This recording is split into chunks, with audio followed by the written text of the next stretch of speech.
Welcome back to clean news MP. चलिए देखते हैं मध्य प्रदेश की 25 फटाफट बड़ी खबरों को। इससे पहले आप न्यूज को कहां से देख रहे हैं हमें कमेंट में बताना बिल्कुल ना भूलें। साथ ही हमारे फेसबुक पेज को भी फॉलो करें। फेसबुक पेज का लिंक डिस्क्रिप्शन में दिया गया है। नगरीय निकायों को मिलेगी बड़ी सौगात। सीएम शिवराज 18 अप्रैल को अंतरित करेंगे 931 करोड़ 50 लाख रुपए मिलेगा लाभ। मध्य प्रदेश के मुख्यमंत्री शिवराज सिंह चौहान ने प्रदेश के सभी नगरीय निकायों को आज 18 अप्रैल को बड़ा तोहफा देंगे। दरअसल सिंगल क्लिक के माध्यम से सभी नगर निकाय 931 करोड़ 50 लाख रुपए की राशि अंतरित की जाएगी। वहीं राशि का उपयोग विभिन्न निकाय विकास सहित स्वच्छता, पेयजल योजना से अन्य आवश्यकताओं पर खर्च किया जाएगा। वहीं विस्तृत जानकारी के मुताबिक इनमें से ऐसे शहर जिनकी जनसंख्या 10 लाख से अधिक है और नगर निकायों को 432 करोड़ 50 लाख रुपए की राशि अंतरित की जाएगी, जबकि 10 लाख से कम जनसंख्या वाले नगर निकायों को 499 करोड़ रुपए की राशि वितरित की जाएगी। युवा रोजगार माफिया को पोषण सहित शासकीय योजनाओं पर सीएम के बड़े ऐलान, अधिकारियों को मिले निर्देश। सीएम शिवराज ने अधिकारियों को सख्त निर्देश दिए। सीएम शिवराज ने कहा कि एमपी में लापरवाह और भ्रष्ट अधिकारियों के खिलाफ कार्रवाई की जाए। वहीं उन्होंने निर्देश दिए कि माफिया को पनपने न दें, जड़ से उखाड़ फेंकें, जिले को माफिया मुक्त बनाएं। मुख्यमंत्री शिवराज सिंह चौहान ने कहा कि शासन की योजनाओं का जिले में व्यवस्थित क्रियान्वयन हो और उनका लाभ आमजन को सुगम रूप से मिलना सुनिश्चित किया जाए। उन्होंने कहा कि गरीब का हक गरीब को मिले, इसमें किसी प्रकार की लापरवाही बर्दाश्त नहीं होगी। गरीब का हक मानने वालों के विरुद्ध कठोर कार्रवाई की जाएगी। मेडिकल क्षेत्र में नौकरी का सुनहरा मौका। हाल ही में ICMR national institute of pathology भर्ती के नोटिफिकेशन जारी किए हैं, जिसके मुताबिक scientist, assistant, technician, data entry operator और स्किल्ड वर्कर के पद पर वैकेंसी है। 30 अप्रैल 2022 तक उम्मीदवार आवेदन कर सकते हैं। आवेदन करने के लिए उम्मीदवारों की निर्धारित आयु सीमा अधिकतम 40 वर्ष है। हालांकि सरकारी नियमों के तहत आरक्षित कैटेगरी के उम्मीदवारों को छूट दी जाएगी। मध्य प्रदेश में महिलाओं को आत्मनिर्भर बनाने की दिशा में शिवराज सरकार ने बढ़ाया एक और कदम। मध्य प्रदेश में महिलाओं को आत्मनिर्भर बनाने की दिशा में सरकार ने एक और कदम बढ़ा दिया। महिला स्व सहायता समूह उचित मूल्य की राशन की दुकान चलाएंगे। सहकारिता विभाग ने उन 2,25,000 दुकानों को छोड़ने पर सहमति दी जिसमें सेल्समैन नहीं है। खाद्य नागरिक आपूर्ति विभाग इन दुकानों का संचालन राज्य ग्रामीण आजीविका मिशन से जुड़े स्व सहायता समूहों से करवाएगा। इसके लिए समूहों को चित करने का काम भी प्रयास किया गया है। इसमें महिलाओं को जहां रोजगार मिलेगा वहीं राशन वितरण की व्यवस्था भी दुरुस्त रहेगी। मध्य प्रदेश में तहसील स्तरीय समूह बनाकर नीलाम की जाएंगी। टीकमगढ़, आगर मालवा, रतलाम, मंदसौर, पन्ना और शाहजहांपुर जिलों की रेत खदानों को लीज पर देने की तमाम कोशिशें बेकार साबित हुई।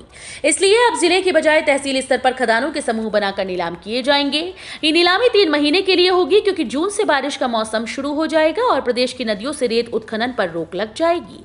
यानी ठेकेदारों जनवरी से मार्च 2023 में नदियों से रेत उत्खनन शुरू कर पाएंगे, क्योंकि अप्रैल मई 2023 से नई रेत नीति पर काम शुरू हो जाएगा। 90% ट्रेन में सामान्य टिकट नहीं। 43 श्रेणी में सूचीबद्ध पात्र यात्रियों को रेल किराए में नहीं मिल रही छूट। भोपाल में 24 घंटे में 140 ट्रेन गुजरती हैं। इनमें से 90% ट्रेन में सामान्य श्रेणी के टिकट नहीं दिए जा रहे। वरिष्ठ नागरिक समेत 43 श्रेणी में सूचीबद्ध पात्र यात्रियों को रेल किराए में छूट नहीं मिल रही। यह हालत रेल सफर के सबसे पीक समय में है, जिसकी वजह से यात्री परेशान हैं और रेलवे की व्यवस्थाओं को कोस रहे हैं। कोरोना महामारी के दौरान इन प्रमुख सुविधाओं पर अधिकारियों ने कैची चलाई थी। दरअसल बोर्ड कक्षाओं की परीक्षाओं को खत्म हुए समय हो गया।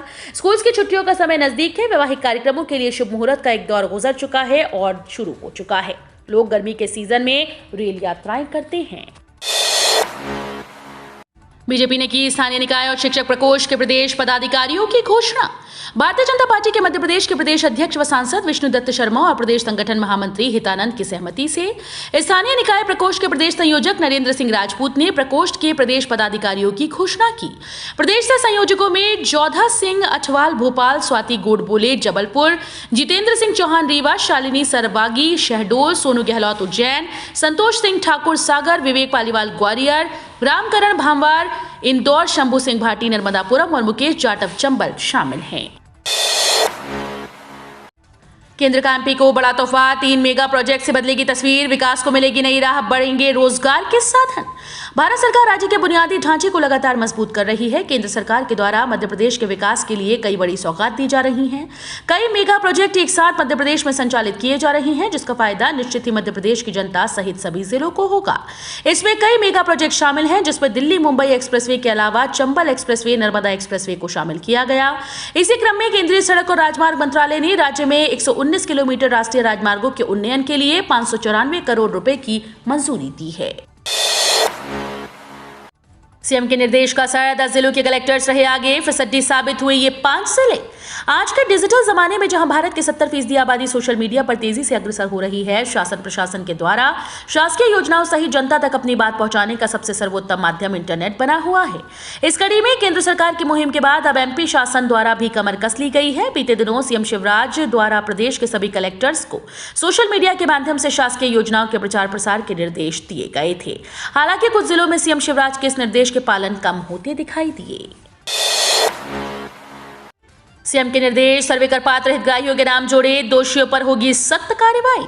मध्य प्रदेश के मुख्यमंत्री शिवराज सिंह चौहान इन दिनों अलर्ट मोड पर नजर आ रहे हैं। आए दिन शासकीय योजनाओं का लाभ पात्र व्यक्ति को देने और दोषियों पर कार्रवाई करने के निर्देश दे रहे हैं। इसी कड़ी में सीएम शिवराज सिंह चौहान ने भिन्न प्रवास के दौरान विभिन्न विभागों के अधिकारियों की बैठक ली और अधिकारियों को कई बड़े निर्देश दिए। बैठक के दौरान सीएम शिवराज ने अधिकारियों को राशन वितरण व्यवस्था दुरुस्त रखने और इस कार्य में गड़बड़ी करने वालों के विरुद्ध कठोर कार्रवाई करने के निर्देश दिए। वहीं सर्वे कर पात्र हितग्राहियों के नाम जोड़ने के निर्देश देते हुए कहा कि गरीब का राशन गरीब को ही मिलना सुनिश्चित किया जाए। एमपी में पेट्रोल डीजल के भाव में राहत, ईंधन की मांग में आई गिरावट। पेट्रोल डीजल के दामों में कोई बदलाव नजर नहीं आया, लेकिन इसकी कीमत अब भी 100 रुपए प्रति लीटर पर हो चुकी है, जिसका असर भी दिखाई देने लगा है। एक रिपोर्ट के मुताबिक अप्रैल में पेट्रोल और डीजल की बिक्री में गिरावट दर्ज की गई। जहां पेट्रोल की बिक्री 10% की कमी दर्ज की गई, तो वहीं डीजल की बिक्री में करीब 15% की गिरावट नजर आई। बीते दिनों जैसे ही 5 राज्यों में विधानसभा चुनाव खत्म हुए, उसके बाद से ही पेट्रोल और डीजल की कीमतों में रिकॉर्ड तोड़ इजाफा देखा गया। हालांकि अभी 6 अप्रैल के बाद से इनके दामों में इजाफा नहीं देखा गया है। कक्षा 1 से 8वीं के छात्रों को बड़ी राहत, इतने दिन बंद रहेंगे स्कूल, जाने कब से शुरू होगा नया सत्र। मध्य प्रदेश के कक्षा 1 से 8वीं के स्कूल छात्रों के लिए बड़ी राहत भरी खबर है। इस साल 1 मई से 14 जून तक स्कूल्स में गर्मी की छुट्टियां घोषित की गई। ऐसे में नए सत्र की शुरुआत 15 जून से की जाएगी। वहीं बोर्ड परीक्षाओं का रिजल्ट भी शीघ्र जारी कर दिया जाएगा। ये जानकारी स्कूल शिक्षा मंत्री इंदर सिंह परमार ने शाहजहांपुर दौरे के दौरान दी। दरअसल स्कूल शिक्षा विभाग ने स्कूल खोलने को लेकर बड़ा फैसला किया। इसके तहत इस बार मध्य प्रदेश माध्यमिक शिक्षा मंडल के स्कूल्स का शैक्षणिक सत्र 1 अप्रैल की बजाय 15 जून से शुरू किया जाएगा। इसका मतलब ये है कि 14 जून तक छात्रों की ग्रीष्मकालीन छुट्टियां रहेंगी। लाखों अपात्र किसानों के खाते में पहुंचे 4,350 करोड़, वसूली की तैयारी, चेक करें अपना भी ना। एक तरफ मोदी सरकार पीएम किसान सम्मान निधि योजना के 12 करोड़ लाभार्थी किसानों के खाते में जल्द 11वीं किश्त जारी करने वाली है। वहीं दूसरी तरफ सरकार ने किसानों के खाते में गलती से डाले 4,350 करोड़ की रिकवरी शुरू कर दी। अगर आपको भी बिना पात्रता के पीएम किसान योजना की राशि ट्रांसफर हो गई, तो सरकार की रिकवरी से पहले pmkisan.gov.in पर जाकर इसे लौटा सकते हैं। आज सोमवार को रतलाम से चलेगी स्पेशल ट्रेन, जानिए पूरा शेड्यूल। कई ट्रेन रद्द, रूट में भी बदलाव। मध्य प्रदेश के रेल यात्रियों के लिए अच्छी खबर है। पश्चिम रेलवे द्वारा कल से रतलाम मंडल से होते हुए बांद्रा टर्मिनस और जम्मूतवी के बीच एसी सुपरफास्ट साप्ताहिक स्पेशल ट्रेन 09-097/09008 चलाने का निर्णय लिया गया। वहीं रेलवे ट्रैक और पुल पर काम के चलते कई ट्रेन के रूट में बदलाव और रद्द किया गया, जिसकी लिस्ट दी गई है। यात्रियों को सलाह दी जाती है कि घर से निकलने से पहले रेलवे की आधिकारिक साइट पर जाकर लाइव स्टेटस चेक कर लें। ये ट्रेन 12 जून 2022 तक चलेगी। गाड़ी संख्या 09097 Bandra terminus Jammu Tawi AC superfast special कल 17 अप्रैल से हर रविवार रात बांद्रा टर्मिनस से चलकर रतलाम से होते हुए मंगलवार सुबह 8:40 पर जम्मूतवी पहुंचेगी। ग्रामीण अंचल में 18,608 हैंडपंप खराब, 12,134 में पानी नहीं। तापमान बढ़ने के साथ प्रदेश के ग्रामीण क्षेत्रों में पानी का संकट गहराने लगा। लोग व्यवस्थागत कमजोरियों से भी परेशानी झेलने को मजबूर हैं। दरअसल गांव में 18,608 हैंडपंप, 1681 सिंगल फेस मोटर खराब हैं, तो 1011 नल जल योजनाएं बंद हैं। हैंडपंप ग्राम पंचायत स्तर पर सुधारे जा सकते हैं, पर 12,134 हैंडपंपों में पानी नहीं। गाँव में पानी के इंतजाम का जिम्मा लोक स्वास्थ्य यांत्रिकी विभाग का है। पंचायतों ने इसके लिखे सूचना विभाग को दी, लेकिन पानी के नए स्रोत तैयार करने की फाइल आगे नहीं बढ़ पा रही। ग्वालियर सागर संभाग में लू चलने के आसार, खजुराहो और नौगांव सबसे गर्म। लगातार गर्म हवाएं चलने के कारण तापमान बढ़ने का सिलसिला जारी है। रविवार को मध्य प्रदेश के अधिकतर जिलों में 1 डिग्री सेल्सियस तक तापमान में बढ़ोतरी दर्ज की गई। सबसे अधिक 44 डिग्री सेंटीग्रेड तापमान खजुराहो और नौगांव में दर्ज किया गया। हालांकि रविवार को प्रदेश में कहीं भी लू नहीं चली। मौसम विज्ञानियों के मुताबिक दिन के तापमान के बढ़ने का सिलसिला मंगलवार तक जारी रहेगा। आज सोमवार से ग्वालियर, चंबल, सागर संभाग के जिलों में कहीं कहीं लू भी चल सकती है। खरगोन में एक और पुलिस थाना प्रस्तावित, 3 चौकियां भी खुलेंगी। शहर में 10 अप्रैल रात से लागू कर्फ्यू रविवार को जारी रहा। हालांकि छूट का समय बढ़ाया गया। रविवार को सुबह 8 बजे से 12 बजे तक और दोपहर में 3 बजे से 5 बजे तक कुल 6 घंटे की छूट दी गई। इस दौरान शांति रही। वहीं रविवार को हुई शांति समिति की बैठक में विभिन्न मुद्दों पर चर्चा हुई और डीआईजी तिलक सिंह द्वारा बताया गया कि शहर में एक और थाना खोलने के लिए प्रस्ताव भेजा जा रहा है। वहीं प्रभावित क्षेत्रों में 3 पुलिस चौकियां खोली जाएंगी। उधर रविवार शाम करीब 5 बजे शहर के तलाई मार्ग में किसी घटना की सूचना पर बड़ी संख्या में पुलिस बल मौके पर पहुंचा। भाजपा विधि प्रकोष्ठ द्वारा प्रधानमंत्री स्वनिधि योजना व श्रमिक कार्ड की दी गई जानकारी। भारतीय जनता पार्टी विधि प्रकोष्ठ प्रदेश अध्यक्ष के आह्वान पर भाजपा विधि प्रकोष्ठ जबलपुर के जिला संयोजक जगदीप प्रकाश टीटू के नेतृत्व में विधायक सेवा केंद्र मोनी तिराहा रांची में प्रधानमंत्री स्वनिधि योजना की जानकारी दी व ई श्रमिक कार्ड धारकों को ई श्रमिक कार्ड से होने वाले फायदे व उन्हें योजना के लाभों और असंगठित क्षेत्र में लाभ या श्रमिकों के लिए प्रधानमंत्री की प्रतिबद्धता की जानकारी दी गई। इस अवसर पर मुख्य अतिथि केंट विधायक आदरणीय अशोक ईश्वरदास रोहाणी के द्वारा कार्यक्रम का शुभारंभ करते हुए हितग्राहियों को ई श्रमिक कार्ड बनवाने के लिए प्रेरित किया गया। शिक्षक नियुक्ति पर आई बड़ी अपडेट। केंद्रीय शिक्षा मंत्री ने कहा 6 से 8 महीने में पूरा होगा काम, भरे जाएंगे हजारों पद। देश भर में जल्द शिक्षकों के हजारों पद भर्ती पर आयोजित की जाएगी। दरअसल मंत्री धर्मेंद्र प्रधान ने इस मामले में बड़ी घोषणा की। उन्होंने कहा कि 6 से 8 महीने में सभी केंद्रीय विश्वविद्यालयों में शिक्षकों की नियुक्ति की जाएगी। वहीं शिक्षक नियुक्ति में लापरवाही बरतने वालों के खिलाफ भी मंत्री धर्मेंद्र प्रधान ने बड़ी बात कही। केंद्रीय शिक्षा मंत्री धर्मेंद्र प्रधान ने शनिवार को कहा कि देश के केंद्रीय विश्वविद्यालयों में रिक्त शिक्षण पदों पर भर्ती 6 से 8 महीने के भीतर खत्म हो जाएगी। विशेष भर्ती प्रक्रिया चल रही है। सभी केंद्रीय विश्वविद्यालयों में सभी रिक्त पदों को भरने का काम 6 से 8 महीने में पूरा हो जाएगा। कर्मचारियों की डीए में वृद्धि, मई में बढ़कर आएगी सैलरी। वित्त विभाग ने जारी किया आदेश, 36,974 रुपए तक मिलेगी राशि। केंद्र की मोदी सरकार द्वारा केंद्रीय कर्मचारियों को डीए वृद्धि की घोषणा के बाद अब सीपीएसईस कर्मचारियों को राहत दी गई। दरअसल सीपीएसईस कर्मचारियों के डीए में बीते दिनों वृद्धि की घोषणा की गई थी। वहीं अब 1987 और 1992 के आधार पर आईडीए स्केल का पालन करने वाले सीपीएसईस कर्मचारियों के लिए डीए पर स्पष्ट निर्देश किए गए हैं। वित्त मंत्रालय ने इसके लिए आदेश जारी कर दिए हैं। सनराइजर्स हैदराबाद ने 7 विकेट से जीता मैच। आईपीएल 2022 का 28वां मुकाबला सनराइजर्स हैदराबाद और पंजाब के बीच Mumbai doctor D Y Patil stadium में खेला गया, जहां सनराइजर्स हैदराबाद ने पंजाब किंग्स को 7 विकेट से हरा दिया। हैदराबाद ने पंजाब के 152 रन के लक्ष्य का सफलतापूर्वक पीछा किया और 7 गेंद पहले 3 विकेट खोकर बाजी मार ली। आपको बता दें कि एडन मार्करम 41 और निकोलस पूरन 35 रन बनाकर नाबाद रहे। इंदौर में जल्दबाजी में फूड डिलीवरी बॉय ने 12 बार किया रेड लाइट का उल्लंघन।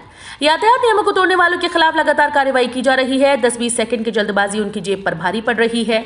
एक स्कूटर सवार ने तो 19 बार रेड लाइट का उल्लंघन किया। वहीं फूड डिलीवरी बॉय ने 12 बार रेड लाइट का नियम तोड़ा। पूर्व लंबित ई चालान की राशि जमा न करने पर दोनों वाहनों को जब्त कर यातायात थाने पर खड़ा कर दिया गया।